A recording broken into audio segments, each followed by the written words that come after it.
Luis Bárcenas Gutiérrez tiene 56 años. Está casado y es padre de 2 hijos. Nació en Huelva, pero fue senador por Cantabria. También ha sido gerente y tesorero del Partido Popular, hasta que su imputación en el caso Gürtel le costó el puesto y su militancia en el PP. Es licenciado en Ciencias Empresariales y por encima de la política su profesión es la de empresario.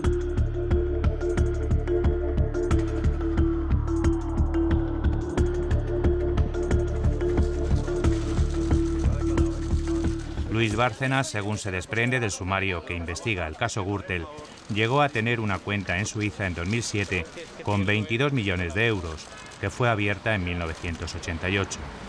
La investigación fue instruida inicialmente por el juez Garzón por tráfico de influencias y el blanqueo de capitales. El magistrado fue condenado por prevaricación por las escuchas ilegales en esta causa, en la que llegaron a estar imputadas 117 personas, 7 de ellas aforadas.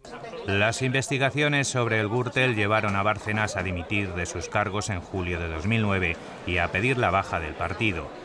En 2011, el juez Pedreira sobreseyó las actuaciones respecto a Bárcenas al considerar que no existían pruebas de los delitos de fraude fiscal y blanqueo de capitales. Anticorrupción recurrió y en marzo de 2012 la Audiencia Nacional reabrió la causa que ahora está en curso. El exsenador del PP siempre ha defendido su inocencia y ha justificado sus viajes a Suiza por su afición al esquí.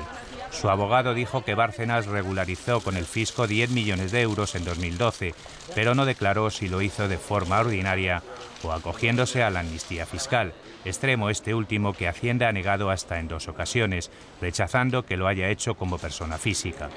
Parece, por lo tanto, que primero a Bárcenas, a algunos otros amigos del señor Montoro, del señor Rajoy y de miembros del gobierno, pues les han puesto una amnistía fiscal para que regularicen y en diciembre les han aprobado una reforma parcial del Código Penal para que, habiendo regularizado, desaparezca la conducta delictiva.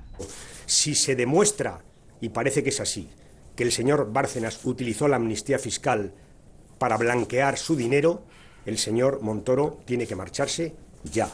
Si se demuestra, se tendrá que ir ya. Porque, repito, le inhabilita para ser ministro de Hacienda de los españoles.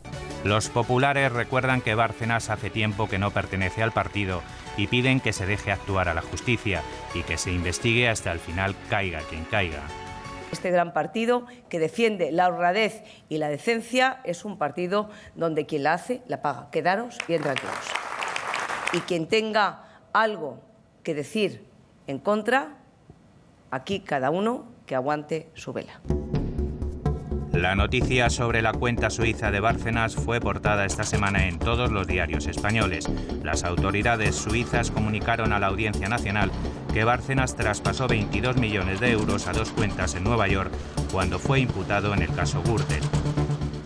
Bárcenas, que llega desde abajo al puesto máximo ejecutivo de las finanzas, representa otra época que nada tiene que ver con la actual dirección. Él entra, digamos, muy joven, en los años 90, cuando estalla el caso Naseiro, y entra como mero asesor, es decir, que como podríamos describir el caso típico de un sargento chusquero. La secretaria general, María Dolores de Cospedal, había pensado en su relevo antes incluso de que estalle el caso Gürtel, y después se produce, digamos, su expulsión abrupta, de manera bastante violenta. En los inicios de la investigación del caso Gürtel se intentó vincular política y mediáticamente la trama con la financiación del PP, algo que no prosperó y que los populares negaron tajantemente. En los 1000 folios del sumario no se encuentra ninguna referencia concreta a este asunto. El cabecilla de la trama, Francisco Correa, cuyo apellido se traduce al alemán Gürtel, se encuentra en libertad bajo fianza de 200.000 euros y está imputado por cohecho, tráfico de influencias, blanqueo de capitales o fraude fiscal, entre otros presuntos delitos. Tras resurgir el caso Bárcenas, Izquierda Unida volvió a hablar de supuesta financiación irregular. Se tiene que saber ese dinero de dónde venía. Si ese dinero venía de supuestas mordidas a las empresas por hacerles concesiones determinadas, estamos hablando de corrupción, no solamente de supuesta financiación irregular, sino de supuesta corrupción. La secretaria general del PP ha recordado que la contabilidad del Partido Popular es clara, diáfana y está auditada favorablemente por el Tribunal de Cuentas. Hasta el momento ha habido en España 2 casos en los que se ha investigado la financiación de los grandes partidos. El caso Naseiro, que afectó al PP, fue archivado por el Supremo tras anular las pruebas porque se lograron vulnerando el secreto de las comunicaciones. Y en el caso Filesa quedó probada la financiación ilegal del PSOE, con condenas que fueron de los 6 meses a los 11 años de prisión. Recientemente, en el caso Pallerols, que afectó a Unión Democrática de Cataluña, socio de la coalición CiU, hubo un acuerdo que permitió evitar la cárcel para los imputados por el desvío de fondos europeos para la formación de parados en los años 90. Todo indica que esto no es el caso Naseiro y que esto no es el caso Filesa. No le estoy restando gravedad al caso, pero a la pregunta concreta de si esto tiene que ver directamente con la financiación del PP, primero, es una duda muy importante. Segundo, yo creo que no es comparable. El caso Gürtel, con su vertiente valenciana de los trajes por el que Camps dimitió, aunque fue declarado no culpable. El caso Campeón, que afecta al socialista José Blanco, aún abierto, o el caso de los ERE falsos, que la justicia investiga en Andalucía por la falta de control administrativo sobre cerca de 700 millones de euros, preocupan a los ciudadanos. Según el CIS, la corrupción y el fraude alcanzan el 4.º puesto con un 17% tras el paro, la crisis económica y la clase política. Sin embargo, a día de hoy sigue lejos del récord del 33,5% alcanzado en 1995 debido a los casos de corrupción que salpicaron al gobierno de Felipe González, como Filesa, los fondos reservados o el caso Roldán. Con especial alarma social surgen noticias sobre cuentas en Suiza o en paraísos fiscales. Además del caso Bárcenas, en las últimas fechas conocíamos noticias sobre las cuentas en el extranjero de las familias Pujol y Mas. Un informe policial publicado por El Mundo vinculaba esas cuentas con el supuesto pago de comisiones. Esta semana declaraba la exnovia del hijo de Pujol, Jordi Pujol Ferrusola, uno de los hombres fuertes de Artur Mas. Precisamente le tomó declaración el juez Ruz, que investiga el caso Gürtel y que en primer término desechó este interrogatorio hasta que le obligó la Audiencia Nacional. La declarante ratificaba ante el juez el traslado del dinero al extranjero. Parece que cala la idea de que hay una corrupción generalizada y que son muchos los políticos que están afectados por la corrupción o que tienen algo que callar. Es una cuestión de percepción, de sensación. No se corresponde con los hechos objetivos. ¿De qué manera jugar con las sensaciones? ¿De qué manera cambiar esas percepciones? Actuando de forma contundente e inmediata. Y haciendo valer el noble arte de la política y sin contemplaciones.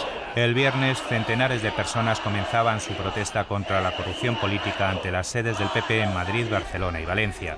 Protestas convocadas a través de las redes sociales por grupos vinculados al llamado movimiento 15M.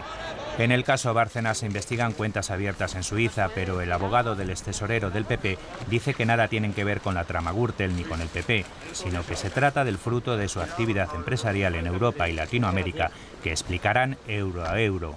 El señor Bárcenas no ha declarado hasta el año 2012 esos fondos en Suiza. Eso es un hecho. Porque no los ha declarado hasta el año 2012, cuando en el año 2012 los ha declarado, ha tenido que pagar los impuestos correspondientes. Y asumirá las consecuencias de ese hecho porque es así. Pero eso nada tiene que ver con el Partido Popular, con la financiación del Partido Popular, ni esos fondos tienen un origen delictivo o ilícito. Los hechos que pudieran ser nuevos, insisto en que tienen que ser puestos a disposición de los juzgados para poder establecer qué líneas posibles de investigación y con respeto a todos los derechos, incluido el de presunción de inocencia, establecer la persecución de los delitos, que es una de las obligaciones que corresponden al Ministerio Fiscal. El asunto se complicaba con una derivada recogida en la portada del diario El Mundo del viernes 18 de enero. Según este periódico, Bárcenas pagó sobresueldos en dinero negro durante años, aparte de la cúpula del PP, de entre 5.000 y 15.000 euros. Un hecho que rechazó tajantemente la dirección popular y que también desmintieron anteriores secretarios generales como Javier Arenas o Ángela Cebes. Ni vi, ni se me ofreció, ni se me dio ningún sobre con dinero y, por supuesto, no lo hubiera aceptado. No obstante, como la secretaria general del partido, que es a quien corresponde analizar esa cuestión, ha dicho que no le constan los pagos, esa posición coincide con la que a mí me han transmitido mis compañeros. En la rueda de prensa posterior al Consejo de Ministros de este viernes, la vicepresidenta Sáenz de Santamaría pidió que se investiguen los casos de corrupción y que se aplique la ley con todas las consecuencias. Y ha recordado que el Gobierno, para contribuir a la regeneración democrática, ya presentó la ley de transparencia para acabar con la corrupción. Este sábado, el presidente Rajoy clausuraba la intermunicipal del PP en Almería y decía esto. Si alguna vez tengo conocimiento de irregularidades o de conductas impropias que afecten a militantes de nuestro partido, no me temblará la mano. No me temblará, porque sé que es una de mis responsabilidades y no la menor. Una de mis responsabilidades y no la menor es que el Partido Popular se siga comportando y siga siendo percibido como un gran partido de personas honradas, trabajando y dedicadas a mejorar la vida de su país. El juez Ruth viaja a Suiza la semana que viene en busca de nuevos datos. En su auto, conocido esta semana, el magistrado de la Audiencia Nacional señala textualmente que el verdadero beneficiario económico de una de las cuentas investigadas sería, dice, el imputado señor Bárcenas Gutiérrez.